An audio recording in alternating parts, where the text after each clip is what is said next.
বিজ্ঞান ভিত্তিক মাছ চাষে পুকুর পরিস্থিতি একটা অন্যতম আসপেক্ট, যেটাকে না করলে মাছের চাষে সফলতা আসে না। এই পুকুর পরিস্থিতির প্রথম ধাপটা হচ্ছে সেখানে আগাছা পরিষ্কার করা।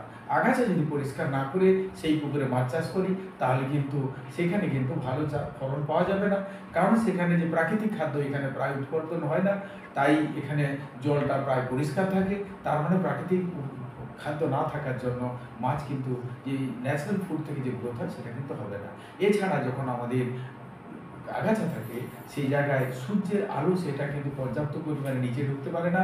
তার জন্য সেখানে তাপমাত্রারও তারতম্য হয়, অর্থাৎ নিচের জল কিন্তু ঠান্ডা হয়, উপরের জল গরম হয়। এই জন্য আগাছা পরিষ্কার করা দরকার। আর আগাছাতে বিশেষভাবে জাল টানায় বাধাপ্রাপ্ত হয়, এবং তাছাড়া এই আগাছার উপরে যে বিভিন্ন রকম পোকামাকড় লুকিয়ে থাকে, তারা কিনা মাছের শত্রু এবং তারা মাছকেও খায়। সেই জন্য অবশ্যই কিন্তু পুকুরে আগাছা পরিষ্কার করে মাছ চাষ করা দরকার।